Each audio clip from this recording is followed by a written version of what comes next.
কথামৃতা তপ্ত জীবনা কবি ভীরিতা কলমশাপহ। হরে কৃষ্ণ, ধন্যবাদ, প্রণাম।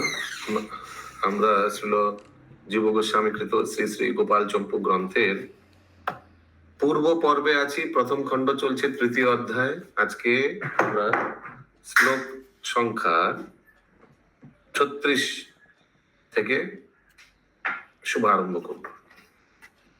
36 নম্বর শ্লোকের অনুবাদ।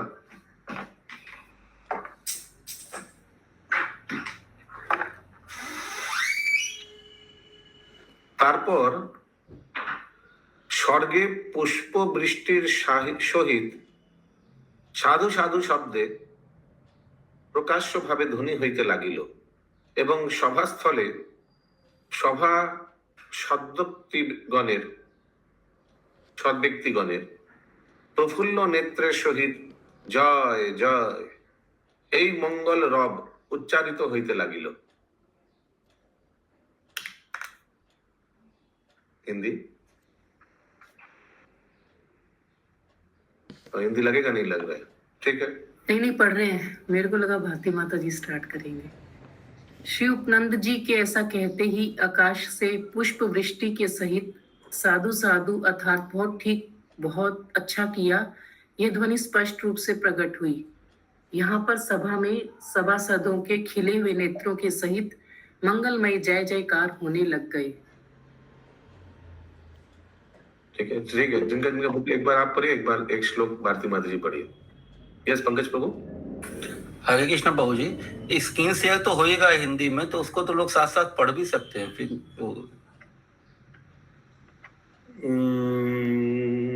ठीक है, देखते कुछ देर बिना। नहीं, आई थिंक हिंदी होने से मेरा भी सपोर्ट लगेगा कि मेरे को भी कुछ बंगाली समझ में नहीं आता है। सीक्रेट हिंदी भाषी होते जा रहा हूँ हंसते हंसते। अरे और हिंदी वाले बंगाली होते जा रहे हैं। ओके, एक आप पढ़िए, एक आप पढ़िए, ऐसे करके कर सकते हैं। अगला अनुवाद। तारपर स्निग्ध कंठ बोलिलेन। अभी दूसरा भाई बोलने लगा, छोटा भाई। हे श्रीमान मधुकंठ, बड़ा भाई को बोल रहे, আপনি সুমধুর কণ্ঠ রবে জগৎকে উৎকণ্ঠিত করিয়া আছেন। শ্রীমান উপনন্দ এবং সর্বকনিষ্ঠ নন্দন এই দুইজনের মধ্যস্থ বলিয়া তিনজনই মধ্যম। অতএব কে মধ্যম এবং কি রূপেই তাহার সামঞ্জস্য হয় তাহা আপনি উদার সহ নিদর্শন করুন। यहाँ तक पढ़िए। तदंतर स्निग्ध कंठ बोला, हे श्रीमान मधुकंठ, आपने सुमधुर कंठ से जगत को ही उत्कंठित कर दिया। श्रीमान उपनंद एवं सबसे छोटे नंदन इन दोनों के मध्यस्थ होने के कारण तो तीन भाई ही मध्य हैं। फिर से वो सेंटेंस। श्रीमान उपनंद एवं सबसे छोटे नंदन। सबसे छोटे नंदन कौन है? 5 भाई में सबसे छोटे का नाम नंदन था ना। और सबसे बड़े उपनंद थे। करेक्ट। बीच में 3 बचे। हाँ, वही बोल रहे हैं। এই দুইজনের মধ্যস্থ বলিয়া তিনজনাই মধ্যম। हिंदी में क्या लिखा है? वही लिखा है, इन दोनों के मध्यस्थ होने के कारण तो 3 भाई ही मध्यम हैं। फिर कौन सा मध्यम रहा और उसकी समस्या कैसी है, यह सब उदाहरण पूर्वक किए। অতএব কে মধ্যম এবং কি রূপে তাহার সামঞ্জস্য তাহা আপনি উদাহরণ সহ নিদর্শন विद एग्जाम्पल आप समझाइए। तीनों में से कौन मध्यम है? मधुकंठ बोलिलेन, नबी जवाब दे रहे, আপনার হৃদয়ানন্দের সমুচিত এই এক অনিন্দনীয় প্রহেলিকা অর্থাৎ হেয়ালি পদ্ম পুরাণ করুন। স্নিগ্ধ কণ্ঠ বলিলেন, অনুমতি করুন। हिंदी। मधुकंठ बोला, आपके मन की प्रसन्नता के समुचित यह एक विशुद्ध प्रहेलिका का पद्य है, इसकी पूर्ति तो कर दो। स्निग्ध कंठ बोला, अनुमति दीजिए। মধুকণ্ঠ বলিলেন, আমার পুত্রকে আকর্ষণ করিয়া নিয়া গিয়া তাহাকে আপন পুত্র করিয়া যিনি এই পুত্রীকরণ দ্বারা ঐশ্বর্য প্রাপ্ত হইয়াছেন, যাহার পুত্রকে আকর্ষণ করা হইয়াছে তিনি ইহা স্বয়ং জানেন, তথাপি মিত্রভাব ত্যাগ করেন না। ইনি কে? নিজ মুখে বর্ণন করুন। এইটি নন্দরাজের মনের কথা, তাহা মধুকণ্ঠের মুখ দিয়েই প্রকাশিত হইল। मधुकंठ बोल रहे हैं, मैंने नंद महाराज का बात है ये। क्या बोल रहे हैं नंद महाराज? लग रहा है कि नंद महाराज ही बोल रहे हैं। क्या बोल रहे हैं नंद महाराज? कि আমার পুত্র আকর্ষণ করিয়া নিয়ে গিয়া তাহাকে আপন পুত্র করিয়া যিনি এই পুত্রীকরণ দ্বারা ঐশ্বর্য প্রাপ্ত হইয়াছেন, যাহার পুত্রকে আকর্ষণ করা হইয়াছে তিনি ইহা স্বয়ং জানেন, তথাপি মিত্রভাব ত্যাগ করেন না। ইনি কে? নিজ মুখে বর্ণন করুন। হিন্দি। मधुकंठ बोला, क्या ये वृषभानु महाराज के लिए बोल रहे हैं क्या? नहीं, अच्छा ठीक है, बोलिए। मधुकंठ बोला, मेरे पुत्र को अपने पास आकर्षित कर एवं उसको अपना पुत्र मानकर ही वह इस पुत्र भाव द्वारा ऐश्वर्य को प्राप्त कर पाया है। इसका मतलब और? नहीं समझ में आ रहा प्रभु जी। ये सुदामा वल्लभी माता जी है ना? तो वो हमको मतलब कंफर्म नहीं है, हमको लग रहा है ये वसुदेव जी के पुत्र के बारे में बात हो रहा है, क्योंकि उनके पुत्र को ये लाए थे ना अपना पुत्र बनाकर। कृष्ण तो वसुदेव देवकी के पुत्र थे ना।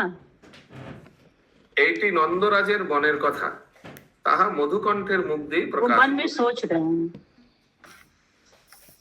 স্নিগ্ধ কণ্ঠ উৎকণ্ঠা সহকারে শীঘ্র সানন্দ বচনে বলিলেন, নিশ্চয় তিনি নন্দ। মধুকণ্ঠ বলিলেন, হ্যাঁ আপনি সত্যি জানিয়াছেন, অতএব শ্রবণ করুন। হিন্দি। फिर से शुरू से पढ़े। हाँ। मेरे पुत्र को अपने पास आकर्षित कर एवं उसको अपना पुत्र मानकर ही वह इस पुत्र भाव द्वारा ऐश्वर्य को प्राप्त कर पाया है। इसके पुत्र का आकर्षण किया है, जिसके पुत्र का आकर्षण किया है वह इस वृत्तांत को स्वयं जानता है, तथापि मित्रता को नहीं त्यागता। यह कौन है? अपने मुख से तो कहो। यह श्री नंद जी के मन की उक्ति है। यह नंद जी का मन का उक्ति है, यहाँ लिखा हुआ है ब्रैकेट में। मन में वो ऐसा सोच रहे हैं। स्निग्ध कंठ उत्कंठता पूर्वक शीघ्र ही आनंद में भर के बोला कि यह तो श्री नंद ही है। मधुकंठ बोला, हाँ आपने तो इस विषय को जान लिया है, अतः सुनो।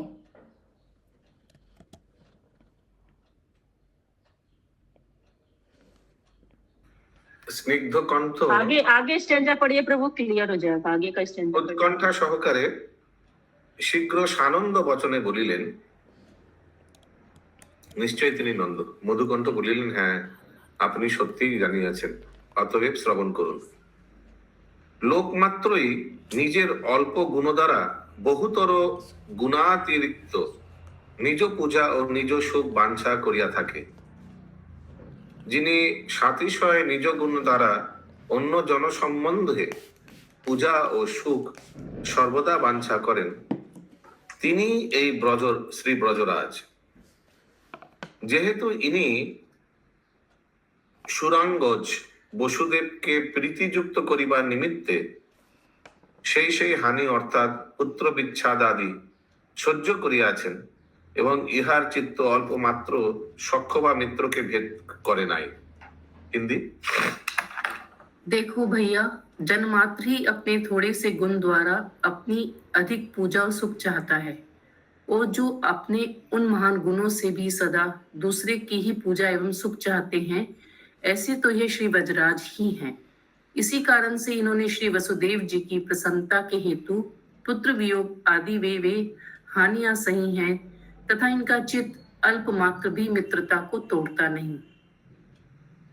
तो नंद महाराज के और वसुदेव के बारे में बताया रहा था। তারপর সভাস্থিত অন্তরঙ্গ ও বহিরঙ্গ সমস্ত সভ্যগণ মধুকণ্ঠের এরূপ সুন্দর বাক্যরূপ সুধার আকার অথবা সুধার চন্দ্রকে প্রাপ্ত হইয়া রত্নাকরের ন্যায় উচ্চলিত অঙ্গ তরঙ্গ বিশিষ্ট হইলেন এবং ওই মধুকণ্ঠের উপর হৃদয়ঙ্গম রত্নাবলী নিক্ষেপ করিলেন। কি হৃদয়াবলী অর্থাৎ অন্তঃকরণ সমূহই বিতরণ করিলেন, তাহার প্রভেদ জানিতে পারিলেন না। हिंदी।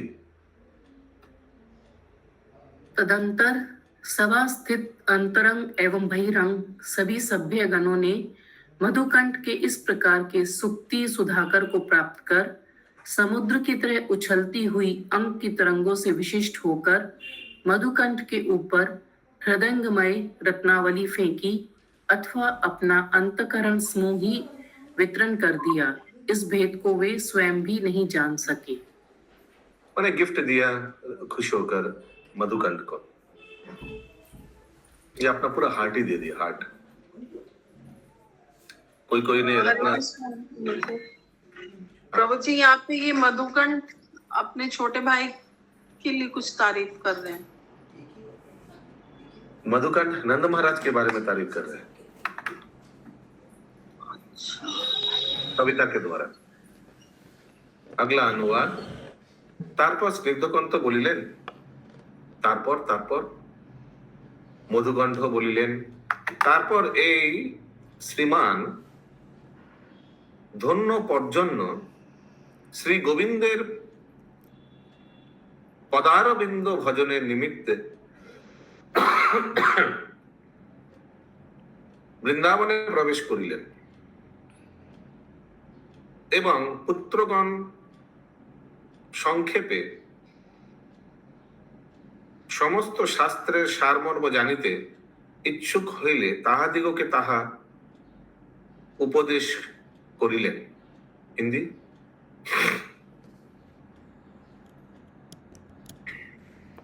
पश्चात स्निग्धकंठ बोला, भैया आगे क्या हुआ? मधुकंठ बोला, तदंतर परम धन्य यह श्रीमान प्रयोजन बाबा श्री गोविंद परारविंद के भजन के निमित्त श्री वृंदावन में प्रविष्ट होते समय संक्षिप्त से समस्त शास्त्रों का सारांश पूछने वाले अपने पुत्रों को यह उपदेश दे गए।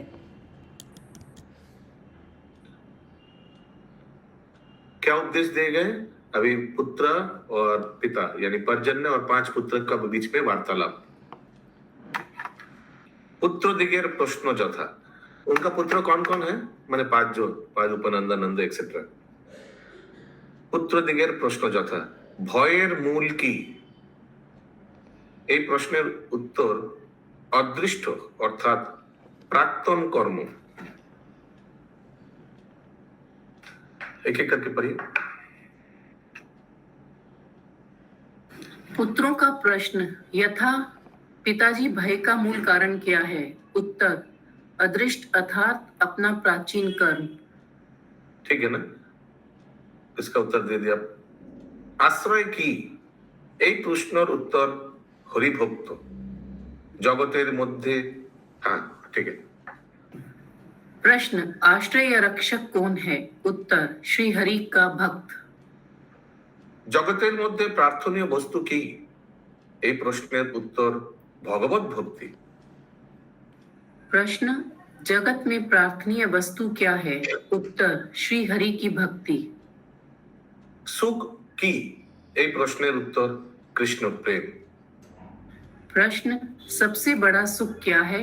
उत्तर श्री हरि का उत्कट प्रेम। यस, कौन किसको प्रश्न कर रहा है, कौन उत्तर दे रहा है? मधुकंठ उत्तर दे रहे हैं। गलत। अच्छा। वो परिजन के पुत्र प्रश्न कर रहे हैं, अब परिजन उत्तर दे रहे हैं। हाँ, पांचों पुत्र अपने पिता से। नहीं तो फिर ये तो रोल प्ले तो ये मधुकंठ और स्निग्ध कंठ कर रहे हैं ना, वक्ता और श्रोता तो ये दोनों बने हुए हैं। हाँ, कहानी बता रहे हैं। तो कहानी बता रहे हैं, लेकिन प्रश्न उत्तर तो उन लोग दोनों ही कर रहे हैं ना। मैंने पूछा कौन प्रश्न कर रहा है, कौन उत्तर दे रहा है, तो प्रश्न मतलब तो कहानी के भीतर का प्रश्न पूछ रहे हैं आप। हाँ, मधुकंठ थोड़ी प्रश्न कर रहा है, मधुकंठ तो कहानी सुना रहा है। लेकिन प्रभु जी एक प्रश्न है, कहानी वो सुना रहे हैं, रोल भी तो वही प्ले कर रहे हैं, तो उस कहानी के भीतर वो रिप्रेजेंट कर रहे हैं कि ऐसा हुआ था। लेकिन वो प्रश्न नहीं कर रहा है, ना ही वो उत्तर दे रहा है, वो कहानी सुना रहा है। अगला अनुवाद। তারপর এই প্রকারে সেই শ্রীমান আর্য শ্রেষ্ঠ পর্জন্য বরিয়সী पत्नी सहित, बरियसी उनका पत्नी का नाम था ना, वरियसी, तो पत्नी के साथ वृंदावने गमन करिले श्रीमान उपनंद श्रीमान नंद ब्रजराजेर सभाয় विचित्र बीर्ज अर्थात धृतराष्ट्रेर पितार सभाয়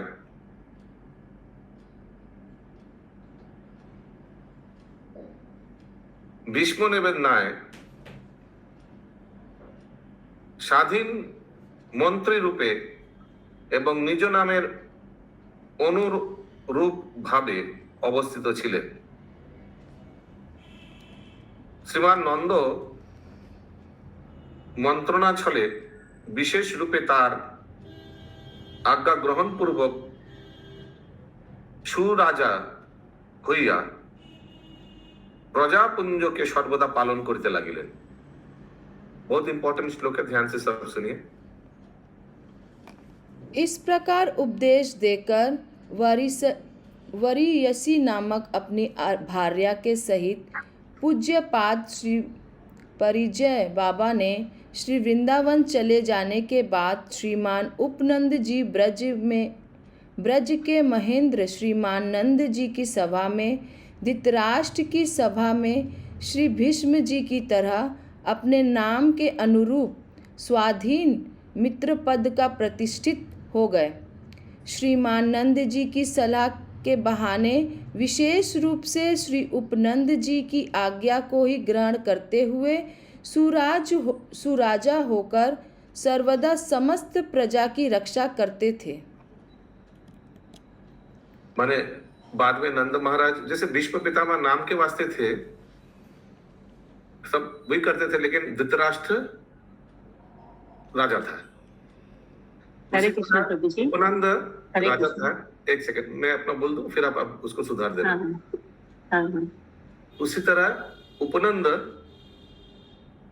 लेकिन मेनली नंद महाराज जी सब कार्यकलाप करते। श्रीमान नंद मंत्रोच्छले विशेष रूपे तार आज्ञा ग्रहण पूर्वक सुराजा हইয়া प्रजापुंजके सर्वदा पालन करते लागिलेन। यस, बोलिए।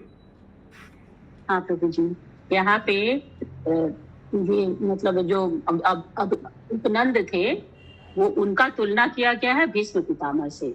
जैसे भीष्म पितामह मतलब अपने राज्य को बोले कि हम नहीं लेंगे और अपने भाई को लोग को दे दिए, वैसे यहाँ पे बता रहे हैं कि उपनंद भी अपना राज्य को त्याग के अपने छोटे भाई नंद को दे दिए थे। तो यहाँ पे तुलना किया जा रहा है। ठीक है, तो वही तो मैंने क्या बोला सुना आपने? ओके। श्रीमान उपनंद श्रीमान नंद ब्रज राजा सभाয় विचित्र बीर्ज अर्थात धृतराष्ट्रेर पिता सभाয় भीष्मेर न्याय স্বাধীন মন্ত্রী রূপে এবং নিজ নামের অনুরূপ ভাবে অবস্থিত ছিলেন। So Upananda was just like Bhishma পিতামহ। শ্রীমান নন্দ মন্ত্রণার ছলে বিশেষ রূপে তার আজ্ঞা গ্রহণ পূর্বক সুরাজা মানে আচ্ছা রাজা বানা হইয়া প্রজাপুঞ্জকে সর্বদা পালন করতে লাগলেন।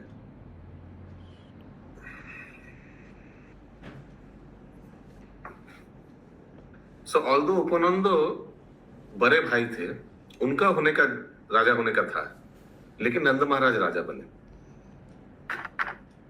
अगला टीका।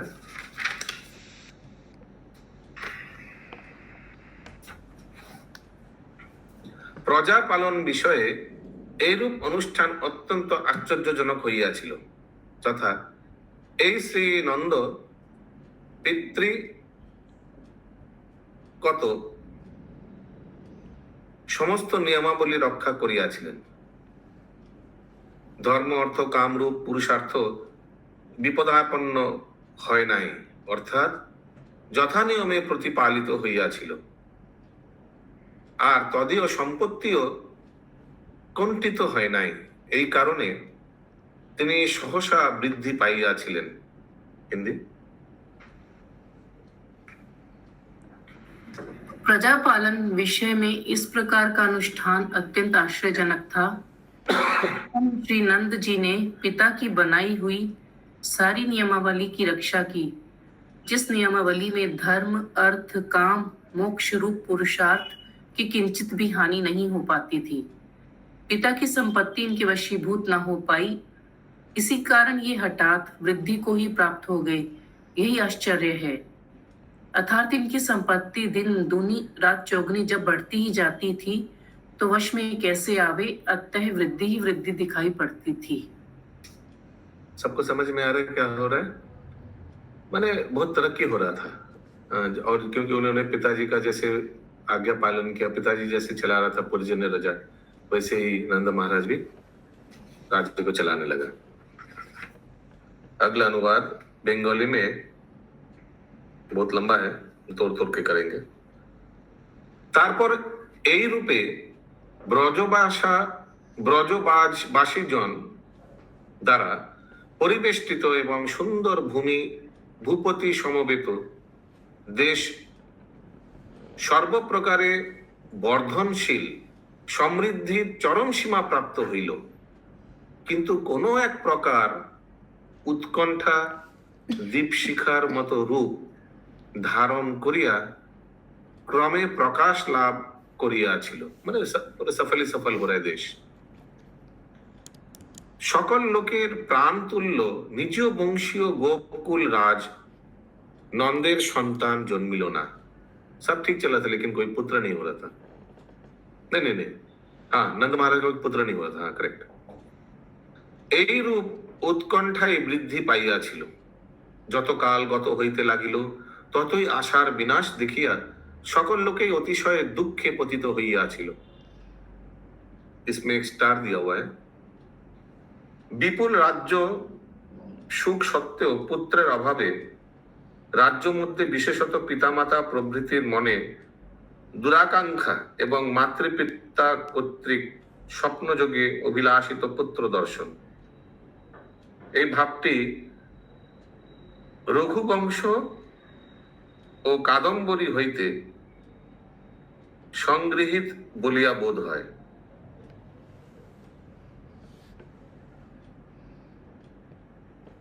মানে মাতৃপিতৃ কর্তৃক স্বপ্নযোগে अभिलाषित पुत्र दर्शन, यानी माता पिता रात को सपने में आया, प्लीज हम लोग का एक पुत्र चाहिए, ऐसे कुछ। ये हमारे एस्ट्रिक में नीचे फुटनोट में दिया हुआ है। हिंदी में दिया हुआ है कैसे?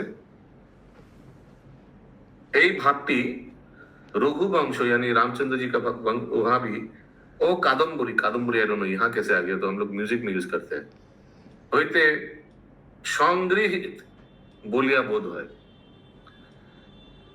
সুতরাং জ্যেষ্ঠ ভাতৃগণ যে সমধিক দুঃখিত হইবেন তাহা বলাই বাহুল্য। ব্রজরাজ দম্পতি পূর্বে পুত্রের আশাতে সন্দিহান ছিলেন, বিশেষত বৃদ্ধাবস্থায় পুত্র মুখ দর্শনে সমধিক সন্দেহ জন্মিয়া থাকে। हिंदी यहाँ तक। इस प्रकार ब्रजवासियों द्वारा अनम्यूट करिए। इस प्रकार ब्रजवासियों द्वारा परिवेष्टित एवं सुंदर राजा से युक्त ब्रज देश में सब प्रकार के वर्धनशील स्मृति की चरम सीमा प्राप्त होने पर भी कलिका सा आचरण करती हुई कोई उत्कंठा कर्म से विकसित हो गई, अर्थात सभी जनों के प्राण तुल्य अपने गोपकुल के राजा श्री नंद जी के संतान उत्पन्न नहीं हो रही है। इस प्रकार की उत्कंठा सारे ब्रज में फैल गई। कुछ काल के व्यतीत होने पर पुत्रोत्पत्ति की आशा से निराश रूप से परिणत होने से सभी जनों में अति कष्ट के घेर लिया। बड़े भाइयों को तो और भी अधिक रूप से श्रीमान ब्रजरानी तो पहले से ही पुत्रोत्पत्ति की आशा को संदेह युक्त कर चुके थे। वृद्धावस्था में तो और भी विशेष निराशा हो गई। मन इतना ही है प्रभु जी इसमें। स्निग्धकंठ बोलिलेन, माता जी ब्रजरानी यशोदा मैया के लिए कहा गया है। फिर से बोलिए माता जी। मैं बोल रही हूँ ब्रजरानी यशोदा माँ के लिए कहा जा रहा है। हाँ।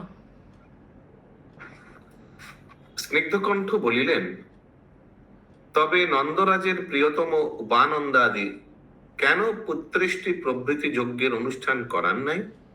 ठीक है, दूसरा भाई पूछ रहे मधुकंठ सब भी सब बोल रहा था या पुत्र यज्ञ क्यों नहीं कराए?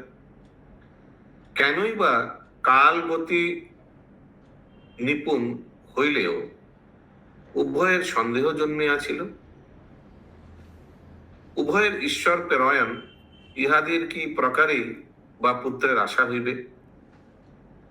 বিশেষত প্রাচীন অবস্থায় তো কখনোই সম্ভাষিত নয়। ऐसे प्रश्न किया। हिंदी स्निग्धकंठ।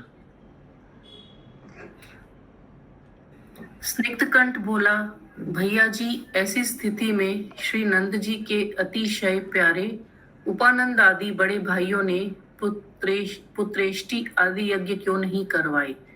अथवा काल की गति जानने में चतुर भी उन दोनों श्रीनंद यशोदा को संदेह क्यों हो गया?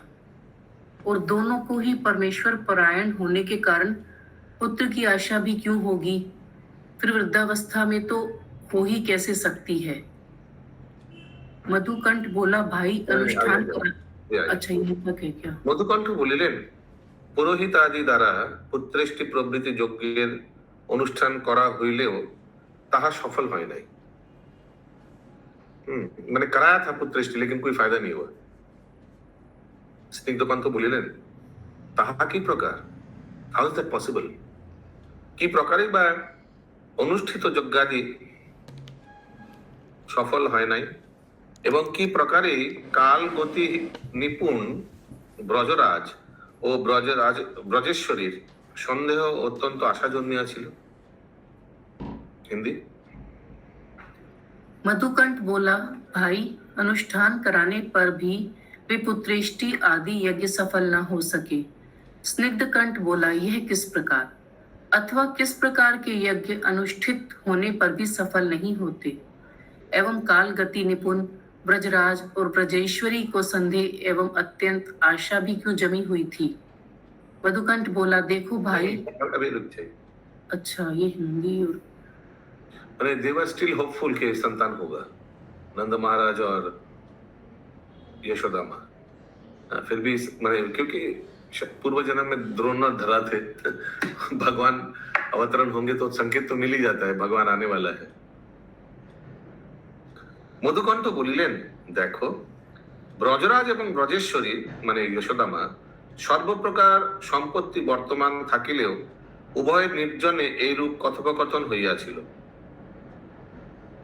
শ্রীমান পতি नंद বলিয়াছিলেন যথা, हे कुटुम्बिनी মানে नंद महाराज यशोदा माँ को बोल रही है, কি অবলম্বন করিয়া আমার সন্তানার্থ এই শোকাকুল আত্মীয় ব্যক্তিগণ যজ্ঞাদির অনুষ্ঠান করিতে পারিবে?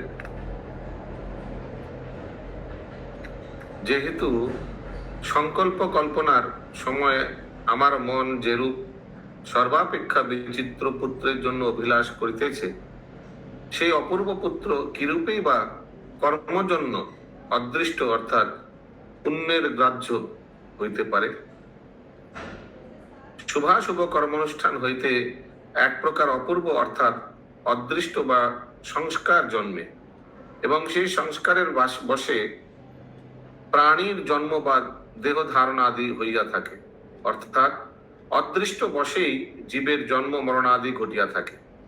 কিন্তু আমি যে প্রকার পুত্রের অভিলাষী তাদৃশ পুত্র কখনোই অদৃষ্ট বশীভূত হইতে পারে না। তিনি অদৃষ্টের নিয়ন্তা বা বিশ্ব সৃষ্টির কারণ। हरि बोल, समझ में आ रहा है? तो हम जिस तरह उसीलिए जब संकल्प कर रहे हैं तो संकल्प के समय वो सब नहीं हो रहा है, क्योंकि संकल्प के समय जैसे संकल्प किया जाए वैसे ही एक शरीर मिल जाता है, पुत्र आ जाता है। लेकिन मैं जिस तरह पुत्र का आशा करता हूँ उस तरह पुत्र संकल्प का राजा, माने जो संकल्प का जो जिनसे आता है सब कुछ, मैंने भगवान मैं पुत्र आशा करता हूँ, इसीलिए नहीं हो पा रहा। যদিও অভিলাষিত পুত্র ভিন্ন অন্য প্রকারের পুত্রের জন্য জাগাদি করার বিষয়ে মুখে আনিতেও ইচ্ছা হয় না।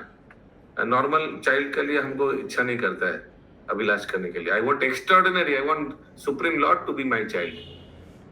अभिलाषित पुत्र लाभ যখন शास्त्रोक्त असंभव, जैसे मैं अभिलाष कर रहा हूँ लग रहा है वैसे पुत्र तो मिलना शास्त्र, मैं भगवान को पुत्र रूपे पाना चाहता हूँ ना, तो वो तो बहुत असंभव। সুতরাং সেই রূপ পুত্র লাভের জন্য চিত্ত वृत्ति सत्य संकुचित होइतेछे, इसलिए पुत्र नहीं होता, क्योंकि वो जो मांगता है जब संकल्प करने के समय कि हमको भगवान जैसा पुत्र चाहिए, वो तो होता नहीं है, इसीलिए नहीं मिल रहा है। कारण पारिजात पुष्पेर निकट होइते आकाश पुष्प आर कत सुमधुर होइते पारे। आकाश पुष्प साधारण, उनको पारिजात चाहिए तो उसके सामने तो फीका पड़ जाता है संकल्प। तद्रूप আমার প্রতি দয়াবান এবং বেদের পরমাশ্রয় ফলস্বরূপ যে নারায়ণের রূপ আছে তা হইতে অধিক মধুর আর কি হতে পারে। हिंदी। मधुकंठ बोला, देखो भाई, ब्रजेश्वर एवं ब्रजेश्वरी के सब प्रकार की संपत्ति होने पर भी उन दोनों का एकांत में यह संवाद हुआ। तथा श्रीमान ब्रजराज बोले, ये कुटुंबनी शोक के वशीभूत ये आत्मीय जन क्या अवलंबन करके मेरी संतति के लिए यज्ञादि विस्तृत कर रहे हैं। कारण मेरे संकल्प की कल्पना के समय में सबसे विचित्र लोकोत्तर जैसे पुत्र के लिए मेरा मन संकल्प करता है, वह तो परम अपूर्व है, यज्ञादि कर्मों से कैसे प्राप्त हो सकता है। संकल्प करना माने यज्ञ करने के समय एक संकल्प लेता ना यजमान, क्यों इस यज्ञ का किया जा रहा है, ये संकल्प लेके समय तो बहुत हाई फाई चीज मांग लिया। आगे। शुभाशुभ कर्मों से तो जीव का ही जन्म संगठित है, किंतु मैं जैसे पुत्र की अभिलाषा करता हूँ ऐसा पुत्र क्या कभी अदृष्ट के वशीभूत हो सकता है। वह तो अदृष्ट का नियंता, विश्व का रचयिता है। इससे भिन्न पुत्र के लिए यज्ञ आदि कराने की इच्छा ही नहीं होती। मेरी इच्छा के अनुकूल पुत्र जब शास्त्र से ही असंभव है, तब औरों के सामने कहने में भी चित्तवृत्ति संकुचित होती है। कारण कल्प वृक्ष के पुष्प से आकाश पुष्प क्या कभी सुमधुर हो सकता है। इसी प्रकार मेरे ऊपर हेतु की कृपा करने वाले वेद परायण के फलस्वरूप श्री नारायण भगवान का जैसा रूप है, उनसे भी अधिक सुमधुर रूप वाला कौन हो सकता है। टू गुड ना। ये सब कभी पढ़ा ही नहीं हम लोग। अगला अनुवाद। এই বিষয়ে স্নিগ্ধ কণ্ঠ মনে মনে চিন্তা করিতে লাগিলেন, নারায়ণ হইতেও এই শ্রীকৃষ্ণের অতিশয় মধুর ভাব অযুক্ত নয়। যেহেতু এই শ্রীকৃষ্ণকে উদ্দেশ্য করিয়া শ্রীমদ ভাগবতের ৩য় স্কন্ধের ২য় অধ্যায়ের ১২ নম্বর শ্লোকে উদ্ধব বিদুরকে বলিয়াছেন, যথা, হে মহাত্মন, সেই মূর্তি অতি আশ্চর্য ছিল। ভগবান আপনার যোগমায়ার বল প্রদর্শন করাইয়া তাহার গ্রহণ করিয়াছিলেন। সেই মূর্তি মর্তলীলার উপযুক্ত ও সৌভাগ্য অতিশয়ের পরাকাষ্ঠা ছিল এবং স্বয়ং শ্রীকৃষ্ণই তাহাতে মুগ্ধ হইয়াছিলেন। সেই মূর্তির অঙ্গ সকল এরূপ শোভনীয় ছিল যে ভূষণ সকলও ভূষিত করিত। হিন্দি।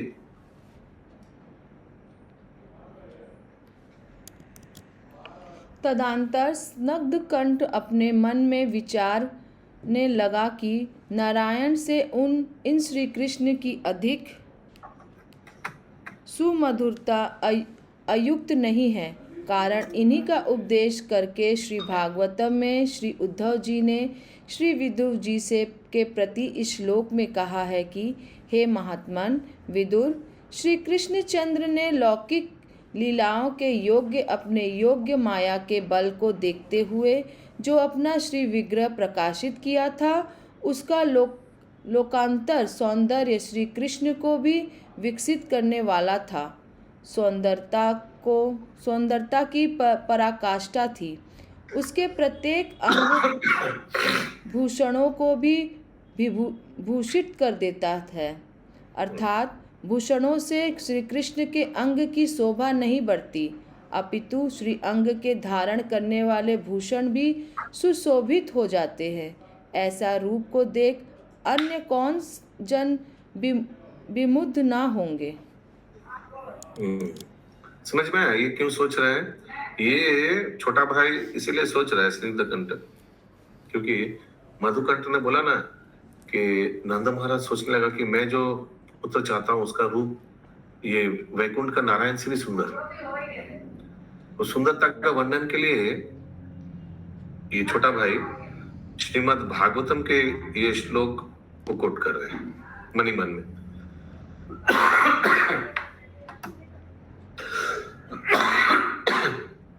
इस पे मेरा बुक में एक फुटनोट दिया है।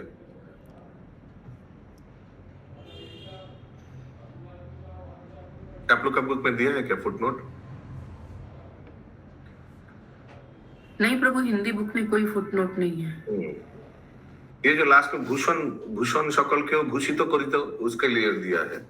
এই কথা শ্রী রূপ গোস্বামী পাদ ললিত মাধব নাটকে অষ্টম স্কন্ধে অষ্টম অঙ্কে 32 নম্বরে বলিয়াছেন যথা।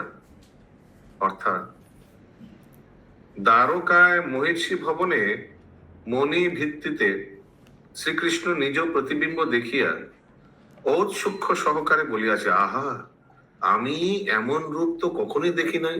মানে भगवान अपना सुंदरता को देखकर मोहित हो जाता है।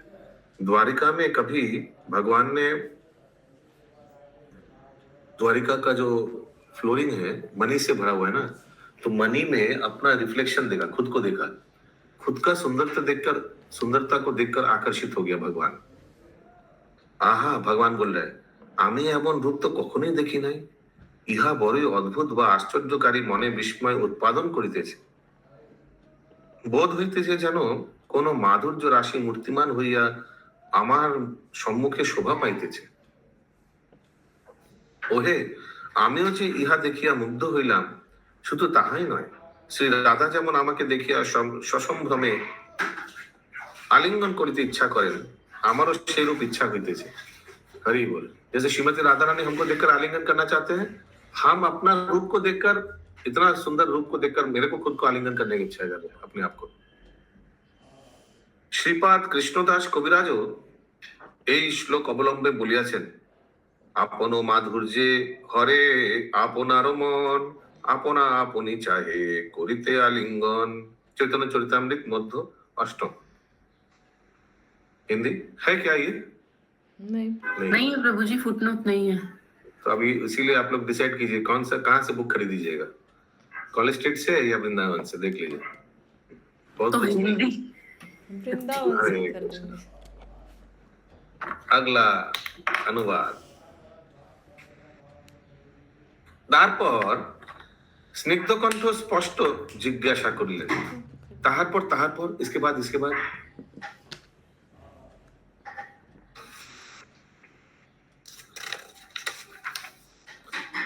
মধুকণ্ঠ বলিলেন, তারপর শ্রীমতী ব্রজরাজ পত্নী বলিতে লাগিলেন, মানে यशोदा माँ बोल रही है, সেই রূপ যে কি প্রকার তাহা আজ্ঞা করুন। সেই रूप যে কি প্রকার, মানে बताइए वो भगवान का वो रूप जो से आपको पुत्र चाहिए, वो रूप किस प्रकार है, समझ में आ रहा है? अभी यशोदा माँ पूछ रहे हैं नंद महाराज को। ব্রজরাজ বলিলেন, নন্দ মহারাজ বললেন, আমি দেখিতেছি যে শ্যামবর্ণ চঞ্চল মনোহর ও সুদীর্ঘ নয়ন যুক্ত। सुदीर्घ नयन माने समझ में आ रहा है?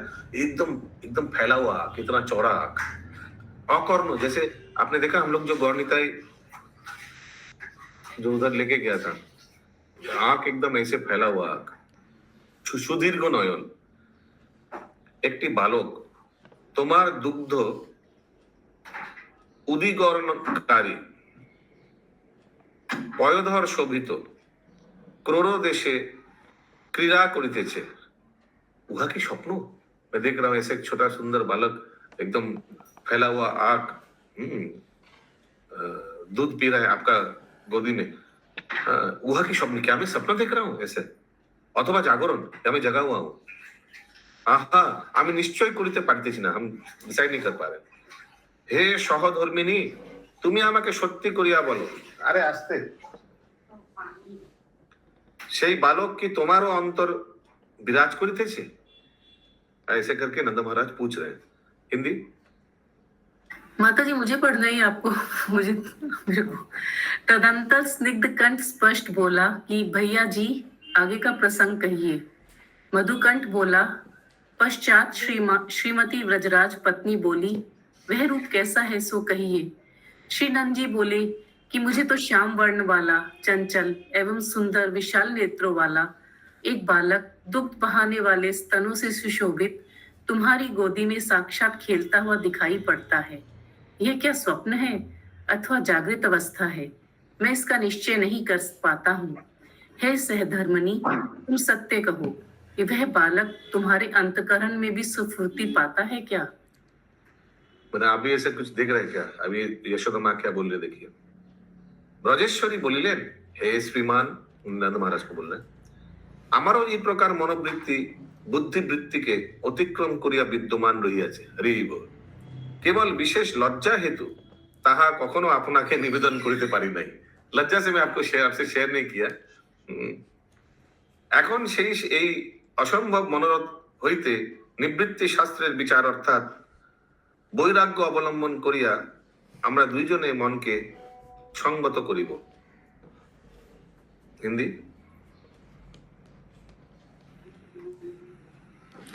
ब्रजेश्वरी बोली, हे श्रीमान, मेरी भी इसी प्रकार की मनोवृत्ति बुद्धि की वृत्ति को अतिक्रमण करके विद्यमान है, अर्थात ऐसा बालक तो मुझे भी अपनी गोद में क्रीड़ा करता दिखाई देता है। केवल विशेष लज्जा के कारण मैं कभी भी आपसे निवेदन नहीं करती हूँ, अतः इस असंभव मनोरथ से मुंह मोड़कर निर्वृत्ति शास्त्र का विचार अंगीकार करके वैराग्य पूर्वक हम तुम दोनों मन को ही संयत कर ले। मैंने आशा छोड़ दी, ये सब सपने ही है, आशा छोड़ दे अभी, वैराग्य पूर्वक।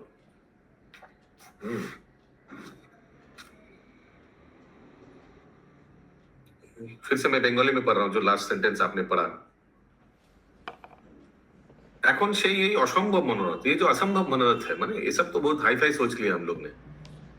इसको নিবৃত্তি শাস্ত্রের বিচার অর্থাৎ বৈরাগ্য অবলম্বন করিয়া আমরা দুজনে মনকে সংগত করব, मन को कंट्रोल करेंगे, ठीक है? ये सब होगा नहीं कभी। ऐसे यशोदा माँ नंद महाराज को बोल रहे हैं। ओके,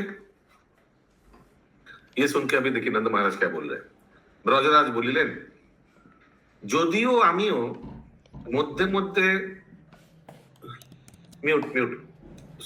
সুস্পষ্ট রূপে অসম্ভব মনোরথ হইতে মনের সংযম করাই নিশ্চয় বলিয়া বোধ করি, তাহা হইলেও যাহা হইতে এই নিখিল ব্রহ্মাণ্ডের সৃষ্টি আরম্ভ হইয়াছে, সেই শ্রীমান নারায়ণ দেবী যে একমাত্র মহান সহায় এবং রক্ষাকর্তা, এইরূপ চিত্তবৃত্তি বারম্বার হইতেছে। I have also tried to control my mind, लेकिन बार बार मन में यही आ रहा है कि नारायण जो पूरा ब्रह्मांड का रक्षा करता है, उन्हीं के बारे में दिमाग में बार बार आ रहा है।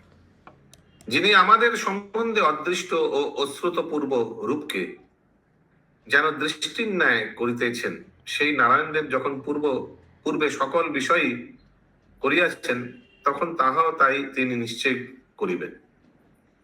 जब सब कुछ किया नारायण भगवान ने, तो शायद ये भी मनोरथ को पूर्ण करेगा। हिंदी। ब्रजराज बोले, यद्यपि मैं भी बीच बीच में वैराग्य भाव को ही दृढ़ निश्चय करता हूँ, यद्यपि विश्व नियंता सृष्टिकर्ता श्रीमान नारायण भगवान ही महान सहायक एवं रक्षक है, ऐसे चित्तवृत्ति बदल जाती है जो प्रभु अदृष्ट अश्रुत जैसे अद्भुत रूप को दृष्ट जैसे कर देते हैं। सब कुछ करने वाले वे प्रभु इस मनोरथ को भी अवश्य पूर्ण कर देंगे। अब ये सुनकर यशोदा माँ क्या बोल रही है, सुनिए ध्यान से। ब्रजेश्वरी बोलिलेन, हे देव, সেই নারায়ণ দেবের কোন প্রকার সেবা যোগ্য অভ্যাসকেই এই বিষয়ে উপযুক্ত বোধ করিতেছে, অর্থাৎ তাহার সেবা কার্যের পুনঃ পুনঃ অনুষ্ঠান এ সময় কর্তব্য। हिंदी। श्री नंद रानी जी बोले, हे पतिदेव, उन श्री नारायण देव की सेवा के योग्य अभ्यास को ही प्राप्त करके, अर्थात ऐसे समय में उनकी पुनः पुनः सेवा करना ही उचित प्रतीत होता है। ब्रजराज बोलिलेन, হ্যাঁ, কিন্তু সেই সেবা কি প্রকার, কিস প্রকার का सेवा? ব্রজেশ্বরী বলিলেন, দ্বাদশী ব্রত করিলে তাহার সেবা করা হয়। श्री नंद जी बोले, यह तो ठीक है, किंतु वह सेवा किस प्रकार की है? ब्रजेश्वरी बोली कि द्वादशी व्रत करने से उनकी सेवा हो जाएगी। ব্রজরাজ সহর্ষে বলিলেন, সঙ্গত বলিয়াছ, একদম সেই বলা। আমারও এরূপ উৎকণ্ঠার অঙ্কুর স্ফূর্তি পাইয়াছে, অতএব আজ হইতে আরম্ভ করিয়া এই দ্বাদশী ব্রত অনুষ্ঠান করা যাক।